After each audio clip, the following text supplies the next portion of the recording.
Breaking news, Raider Nation. The Las Vegas Raiders just stunned the football world again, and we've got to talk about it. What went down against the New England Patriots was far more than just a win. It was a statement. From dominant plays to costly mistakes, this game had it all. And trust me, you'll want to stick around because what I uncovered on the tape will shock you. But before we dive into the latest news, make sure to subscribe to the channel, hit that like button, and don't forget to ring the bell icon so you never miss an update. Now, let's move on to the big story. The Raiders walked away with the victory over the Patriots, but the scoreboard didn't tell the full story. On paper, it looked close. On the field, not even. The Raiders controlled the flow, and while there were mistakes, the positives outweighed them by a mile. One major storyline that caught my attention, those 4 sacks given up by the Raiders' offensive line. Fans were quick to panic, questioning whether this line can hold up, but the truth is a little more complicated.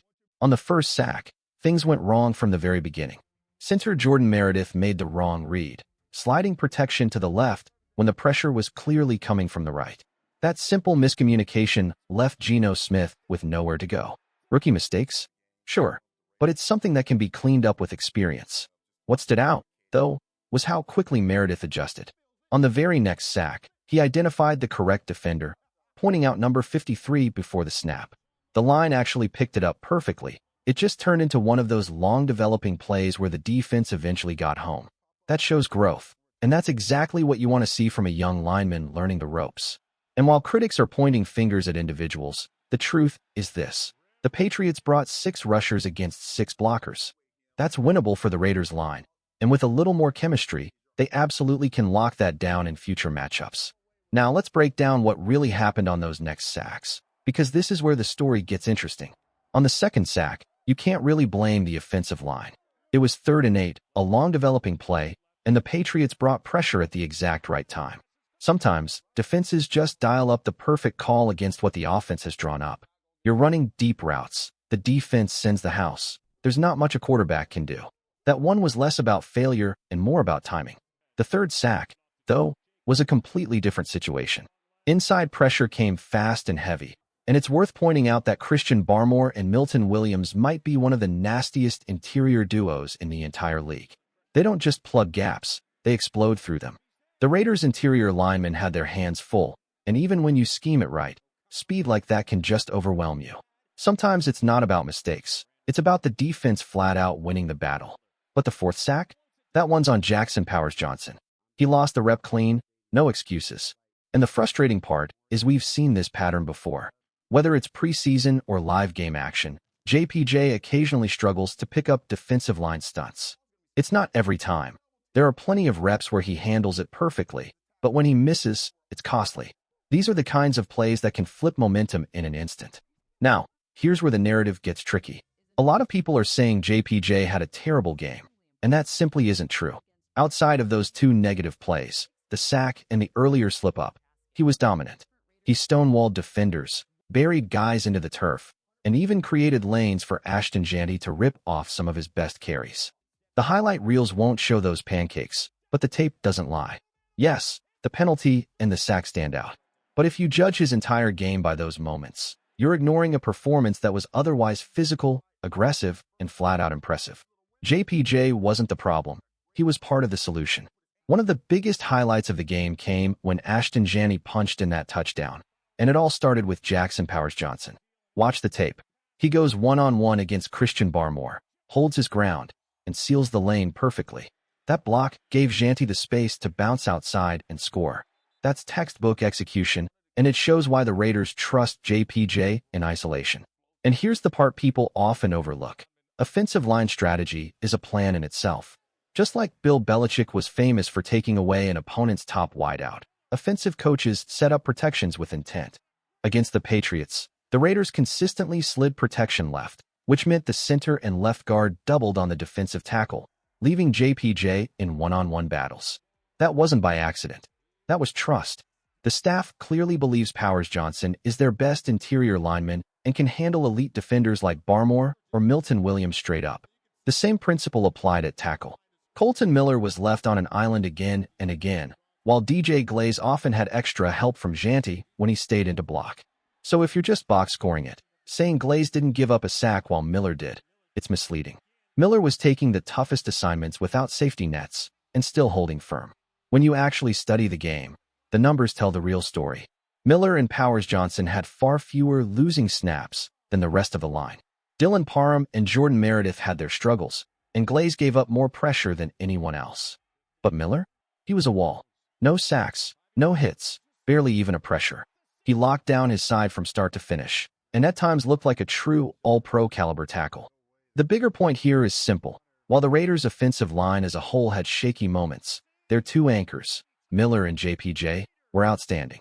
Those are the guys keeping this unit from collapsing, and if the rest of the line can catch up to that standard, the Raiders' offense will look entirely different moving forward. The weather played its part in this matchup, and you could see it in the trenches. Rain always tilts the balance.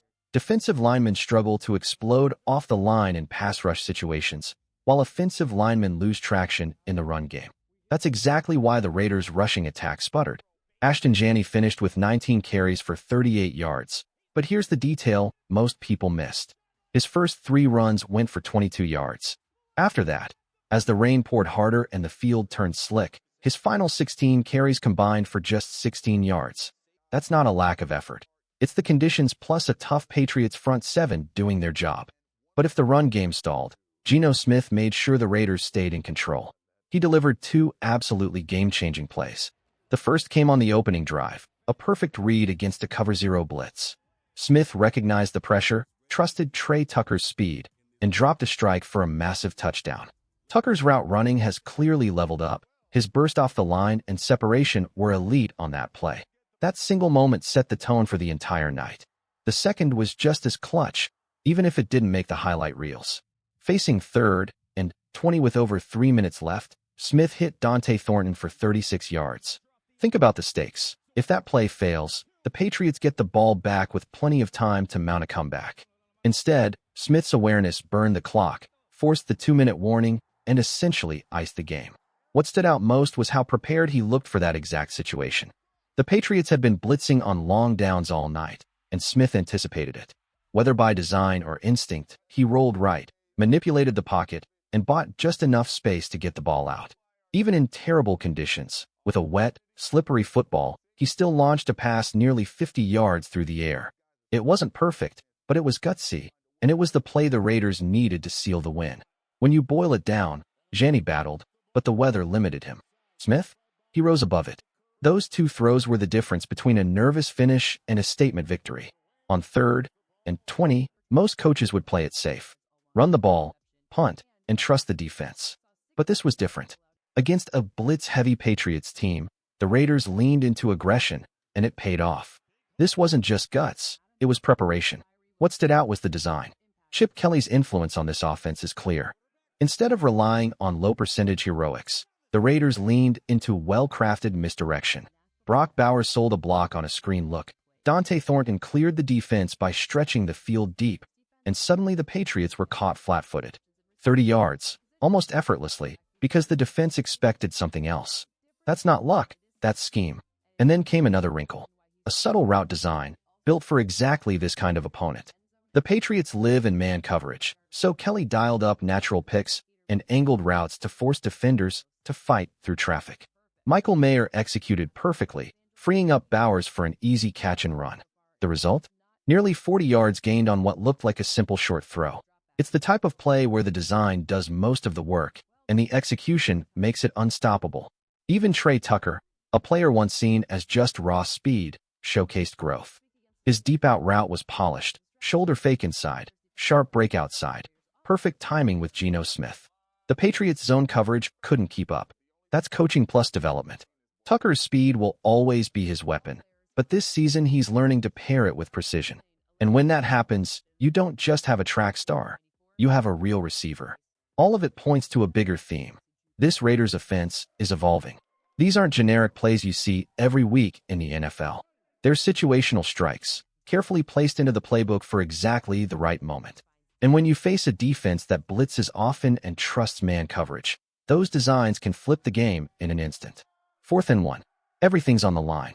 Instead of forcing something safe, the Raiders trust their design. Michael Mayer chips his man, then slips out into open grass. That's not a drawn-up route. It's awareness. It's feel. Geno Smith knows exactly where Mayer will end up, resets his eyes, and fires a high ball only Mayer can reach. Big target, big hands, first down Raiders. That play doesn't just move the chains, it sets the tone. Now, let's be real about the offensive line. This isn't a polished, top 5 unit yet. Against a front like New England's, struggles are going to happen. Development takes time.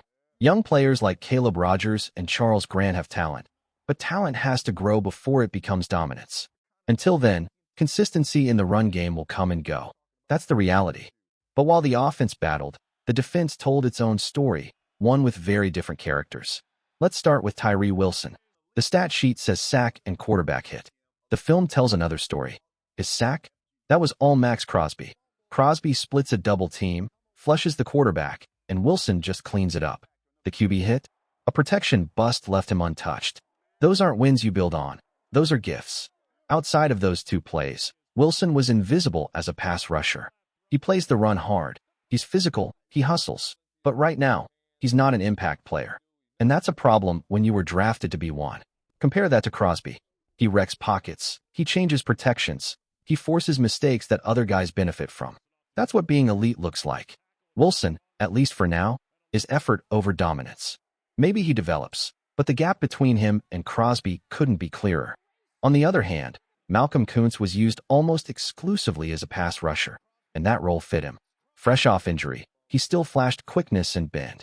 When you see him line up, you know he's there to disrupt, and that's exactly what he brought.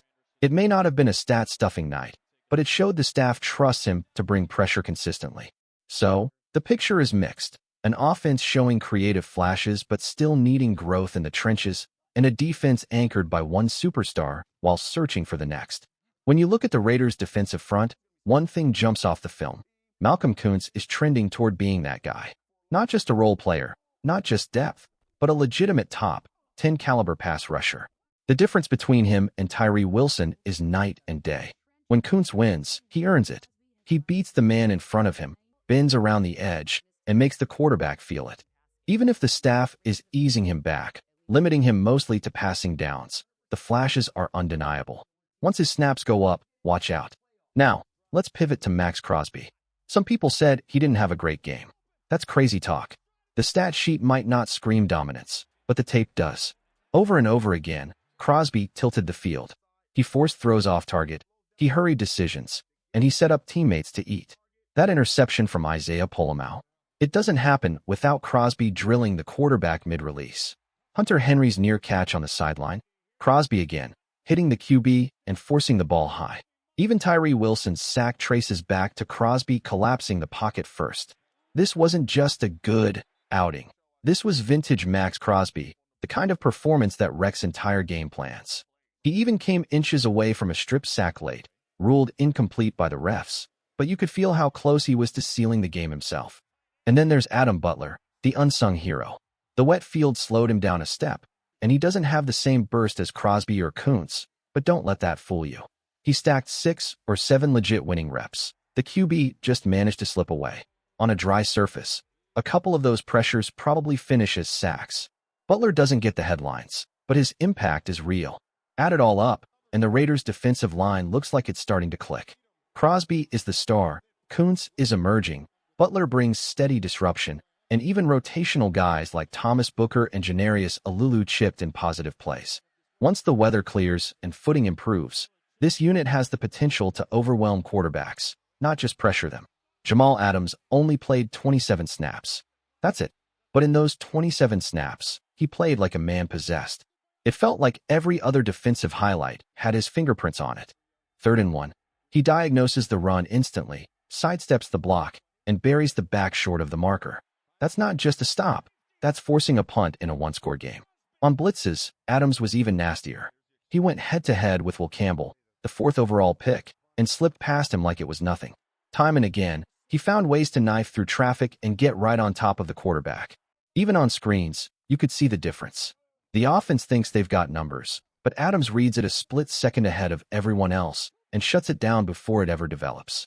His awareness is off the charts. Honestly, it's Max Crosby-level instincts from the safety spot. And then there's Q Blue Kelly. Quietly, he was one of the most important defenders on the field.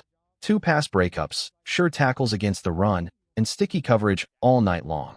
Corners don't always show up on the stat sheet, because when they do their job, quarterbacks just stop throwing their way. But Kelly looked like a veteran out there. Based on what we saw, he might already be this team's most reliable corner. Add that to the flashes from Isaiah Polamau, Jeremy Chin, Devin White, and Jermaine Pratt, and you start to see a pattern. This defense is faster, sharper, and more disciplined than it's been in years. Players aren't just reacting, they're anticipating. And that comes back to coaching. For the first time in decades, the Raiders look like a team with a clear vision on defense. It's not just talent, it's structure, it's scheme. And if Jamal Adams keeps playing with this kind of impact, even on limited snaps, this defense could swing games in ways Raider fans haven't seen in a long time.